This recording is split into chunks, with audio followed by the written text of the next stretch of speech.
Hello friends, எல்லோரும் எப்படி இருக்கீங்க? டுடே வீடியோ என்னென்னு பார்க்கலாமா? Weight loss series day 104. நான் வெயிட் லாஸ் டன் பண்ணி 104 ஆயிடுச்சு. ஃபஸ்ட் இந்த வெயிட் லாஸ்ன்னு யார் தாண்டா கண்டுபிடிச்சா?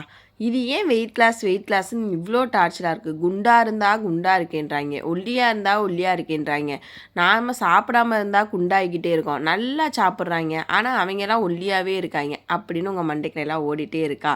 இப்போ உள்ள ஜென்ரேஷன் இப்படி தான் இருக்காங்க. ஸோ நம்ம அதுக்கு ஏற்றாப்புல வெயிட் லாஸ் பண்ணணும் அப்படின்லாம் நீங்கள் நினைக்க தேவையே இல்லை. உங்கள் உடம்புக்கு உங்கள் வெயிட் இவ்வளோ இருக்கனால செட் ஆகுதான்னு ஃபஸ்ட்டு பாருங்கள்.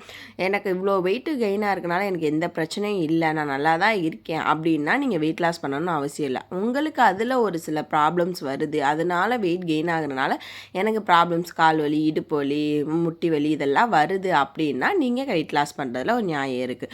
ஸோ அந்த மாதிரி வெயிட் லாஸ் பண்ணுறது தான் என்னுடைய வெயிட் லாஸ். நான் எனக்கு உடம்புல இருக்க பிரச்சனையினால தான் நான் வெயிட் லாஸ் பண்ண ஸ்டார்ட் பண்ணியிருக்கேன். என்னையெல்லாம் எல்லாரும் பார்த்தா எப்படி சொல்லுவாங்கன்னா, நீங்கள் வெயிட்டாக இருக்க மாதிரியே இல்லையே, நீ எதுக்கு வெயிட் லாஸ் பண்ணுற அப்படி சொல்லி தான் நிறையா பேர் கேட்பாங்க. ஆனால் என்னுடைய பாடிக்கு, என்னுடைய போனுக்கெலாம் என்னுடைய வெயிட் கொஞ்சம் கூட இருக்கனால நிறையா பெயின்ஸ் நான் ஃபேஸ் பண்ணிகிட்டு இருந்தேன். அப்போ நான் இந்த மாதிரி ஃபுட்டு ஹெல்த்தியாக எடுத்து வெயிட் லாஸ் பண்ணும்போது என் உடம்புல இருக்க நிறையா ப்ராப்ளமும் சூப்பராக சால்வ் ஆயிருச்சு. எனக்கு இப்போ ரொம்பவே வெயிட் லாஸில் பண்ணினால எனக்கு அந்த அளவுக்கு பெயின் இல்லை. முன்னாடி சுத்தமாக நடக்கவே முடியாமல் இருந்துச்சு. இப்போ என்னால் கொஞ்சம் ஃபாஸ்ட்டாக நடக்க முடிகிற அளவுக்காவது எனக்கு ஒரு எனர்ஜி வந்திருக்கு. ஸோ அதனால் நான் வெயிட் லாஸ் பண்ணியிருக்கேன். உங்களுக்கு அந்த மாதிரி ஏதாவது யூஸ்ஃபுல்லாக இருக்குது அப்படின்னா நீங்களும் ஹாப்பியாக ஹெல்த்தியாக இதே மாதிரி வெயிட் லாஸ் பண்ணுங்கள். இந்த மாதிரி ஃபுட் எடுக்கிறனால உங்கள் உடம்புல நிறையா ப்ராப்ளம் சால்வ் ஆயிடும். ஹேர் ஃபால் இருக்கிறவங்க கூட இந்த மாதிரி பேலன்ஸாக ஃபுட்டு சாப்பிடும்போது கண்டிப்பாக ஹேர் க்ரோத்லாம் நிறையாவே இருக்கும். ஏன்னா எனக்கு நல்ல ஹேர் க்ரோத்து இருக்குது. இப்போ வாங்க எப்படி வீடியோக்குள்ள என்னென்ன சாப்பிட்றோன்னு பார்க்கலாமா? காலையில் எந்திரிச்ச உடனேயே 1 கிளாஸ் ஹாட் வாட்டரில் எடுத்துக்கிட்டு ஒரு 10 பல் வெள்ளைப்பூண்டை நெய்யில் லைட்டாக கொஞ்சோண்டு நெய் போட்டு வதக்கி சாப்பிட்டிங்கன்னா நம்ம உடம்புல இருக்க கெட்ட கொழுப்புக்கள் எல்லாம் நல்லாவே ஸ்லோ மோஷனில் குறைச்சி கொடுக்கும். நெக்ஸ்ட்டு ஏதாவது இது ஒரு டீடாக் ஜூஸ் எடுத்துக்கலாம். நான் இன்றைக்கி வெள்ளை பூசணி ஜூஸ் தான் எடுத்துக்கிட்டு, இதுவும் நம்ம உடம்பை அடிவயிற்று தொப்பையெல்லாம் குறைச்சி கொடுக்க நல்லாவே ஹெல்ப்ஃபுல்லாக இருக்கும். நெக்ஸ்ட் என்னுடைய மார்னிங் பிரேக்ஃபாஸ்ட் நல்ல டேஸ்டியாக ஒரு பேலன்ஸான சூப்பர் பிரேக்ஃபாஸ்ட்டாக எடுத்துக்கிட்டேன். கொஞ்சோண்டு உளுந்துக்களி ஒரு பவுல் ஃபுல்லாக எடுத்துக்கிட்டு, கருப்பு சுண்டல், வெள்ளை சுண்டல் அண்ட் ராஜ்மா இது 3 நைட்டே ஊற வச்சுட்டே காலையில் வேக வச்சு அதை தாளித்து சூப்பராக எடுத்துக்கிட்டேன். இது ஒன்று மட்டுமே, இது கூட நம்ம இன்னும் வெங்காயம், தக்காளி, தயிர் போட்டு பெரட்டி சாப்பிட்டோம்னால மார்னிங் பிரேக்ஃபாஸ்ட் ஓகேவாக இருக்கும். நான் இன்னும் எனக்கு கொஞ்சம் பசி எடுக்கும் அப்படின்றக்காக களி எடுத்துக்கிட்டேன். அதுக்கப்புறம் ஃபைபருக்காக ஒரு ஆரஞ்சு எடுத்துக்கிட்டேன். இந்த மாதிரி டேஸ்டியாக பேலன்ஸாக சாப்பிட்டு தான் நான் சூப்பராக வெயிட் லாஸ் பண்ணிகிட்ருக்கேன். நீங்களும் இந்த மாதிரி ஹெல்த்தியாக வெயிட் லாஸ் பண்ணுங்கள். அதுக்கடுத்து மிட் மார்னிங்கில் ஸ்நாக்ஸ் தேவைப்படுது, கிரேவிங்ஸ் இருக்குது அப்படின்னு சொல்லிட்டு நினச்சிங்கன்னா இந்த மாதிரி சீட்ஸு, நட்ஸு, ஃப்ரூட்ஸு அந்த மாதிரி சாப்பிடுங்க. மற்ற பேக்கரி ஐட்டம்ஸ்க்கு மட்டும் டோட்டலாக அவாய்ட் பண்ணிவிட்டு இந்த ஜங்க் ஃபுட்களை மட்டும் கொஞ்சம் அவாய்ட் பண்ணிக்கோங்க. அதுக்கடுத்து ஆஃப்டர்நூன் லஞ்ச் எத்தனை மணிக்கு சாப்பிடுவேன்னு கேட்குறீங்க. நான் 1 to 1 o'clockலேருந்து ஒரு 2 o'clock நான் சாப்பாடு முடிச்சிடுவேன். அப்போ இன்றைக்கி என்னுடைய லஞ்ச் என்ன அப்படின்னா, ஒரு பவுல் ஃபுல்லாமே குக்கும்பர் எடுத்திருக்கேன். அது குக்கும்பரில் நிறைய ஃபைபர் கண்டென்ட் இருக்குது. ஸோ குக்கும்பரில் கிடச்சிச்சின்னா அடிக்கடி எடுத்துக்கோங்க. இப்போ சம்மர்லாம் ஸ்டார்ட் ஆகிடுச்சு. வாட்டர் மெலான்லாம் நிறையா கிடக்கும். வாட்டர் மெலான்லாம் லோ கலோரிஸ் தான், அதனால் நீங்கள் நிறையாவே எடுத்துக்கலாம். அதில் வாட்டர் கண்டென்ட் நம்ம நிறையா இருக்கனால நம்ம பாடி டீஹைட்ரேட் ஆகாமல் இருக்கும்.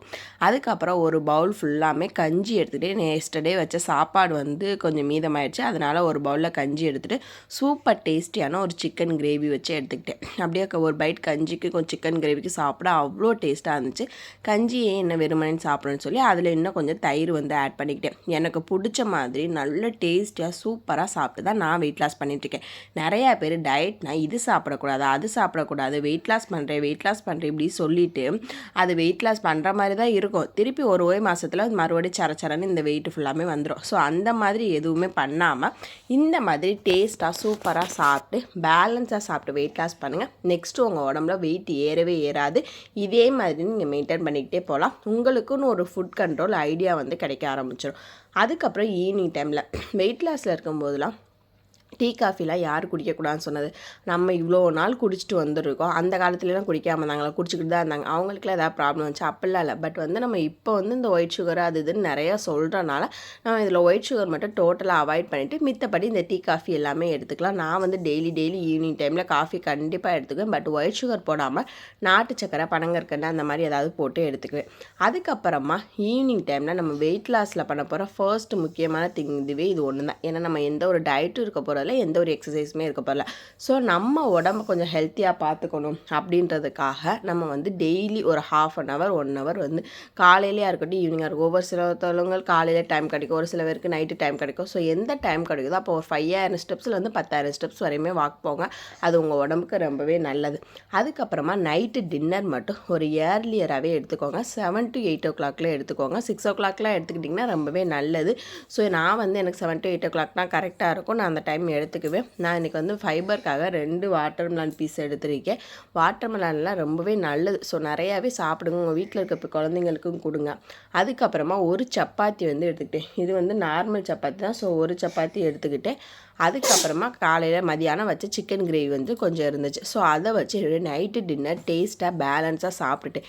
இந்த மாதிரி டேஸ்டியாக பேலன்ஸாக நீங்கள் சாப்பிட்டிங்கன்னா உங்களுடைய வெயிட் லாஸ் வந்து சூப்பராக வெயிட்டும் லாஸ் ஆகும். நெக்ஸ்ட்டு வெயிட் ஏறாமலும் பார்த்துக்க முடியும். நீங்கள் வந்து வெயிட் லாஸில் ஸ்டார்ட் பண்ணிவிட்டு கொஞ்சம் ஃபுட்டு மட்டும் இப்போ ஒரு சப்பாத்தி மட்டும் நீங்கள் சாப்பிட்டு வெயிட் லாஸ் பண்ணிங்கன்னா திருப்பி வெயிட் லாஸ் ஆயிரும், மறுபடியும் வெயிட் ஏறிடும். அப்போ அந்த ஒரு சப்பாத்தி கூட கொஞ்சோண்டு ப்ரோட்டீனும் எடுத்துக்கணும், ஃபைபரும் எடுத்துக்கணும். இந்த மாதிரி பேலன்ஸாக எடுத்தால் சூப்பராக வெயிட் லாஸ் ஆகும். நெக்ஸ்ட் வீடியோவில் பார்க்கலாம். பாய்.